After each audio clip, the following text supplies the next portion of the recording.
One of my favorite quotes is that life is the greatest meditation. Although meditation is great where we set aside time and it's a really powerful way to cultivate mindfulness, if it's just isolated in the corner and you just spend the 5 or 10 or 20 or however long meditating and then forget about mindfulness for the rest of the day, I think you're really missing out on a great opportunity to cultivate more mindfulness.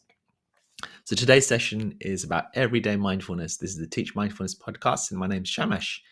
And we're talking about the power of everyday mindfulness.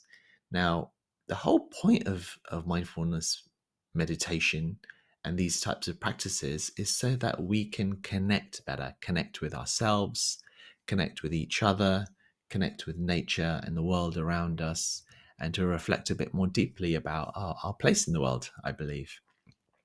And so cultivating everyday mindfulness is a really, really important skill. It helps us navigate through life. It helps us deal with our mental health because of, we can, all sorts of different thoughts can pop into our head at any time. And if we're not mindful, we'll believe those thoughts to be true. Whereas actually they're just that sounds and pictures, thoughts that are popping into our head.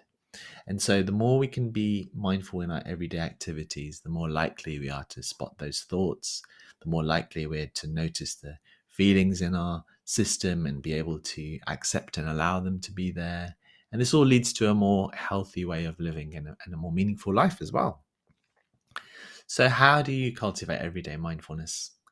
One of my favorite ways is to take one activity, any small daily activity, and reduce it to half the normal speed.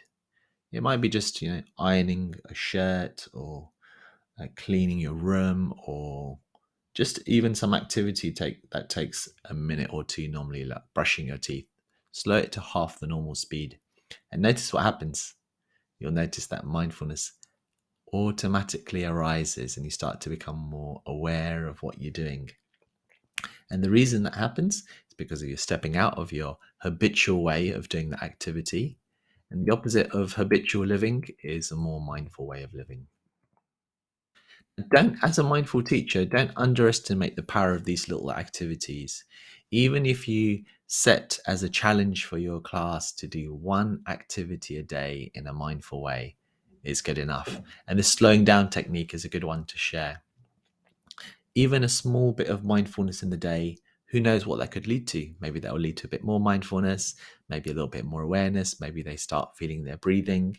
And even though if they're not meditating, they might start to get into the meditation a bit more or might take a few more mindful breaths. So there's no minimum with this approach. Some schools of thought say that you have to do this much, otherwise, you know, this is a problem or that's a problem. Don't take that approach. Be kind to your students and be flexible with them and be open and praise them for any small mini successes they have.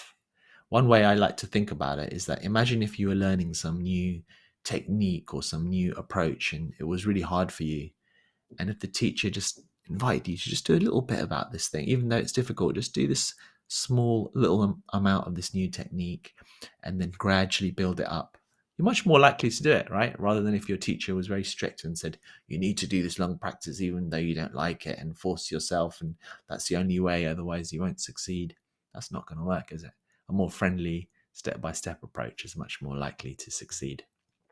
So be friendly towards yourself and your students and encourage them to practice a bit of mindfulness every day. And that way they're able to catch their thoughts and make space for their feelings and notice their sensations, have more meaningful connections with the people around them. And also then, even in the longer term, start becoming clearer about what their values are and start taking action based on their values. Because for me, all this mindfulness stuff is ultimately about leading a more purposeful and more meaningful life. Thanks for listening. Tomorrow is the end of this mini series, at least 31st of October, and I'll be talking tomorrow about probably a few different things, but one of them will be tiny habits, mindfulness and tiny habits. Look forward to connecting with you. Do drop us a review or send me a message and let me know if you want to join our community.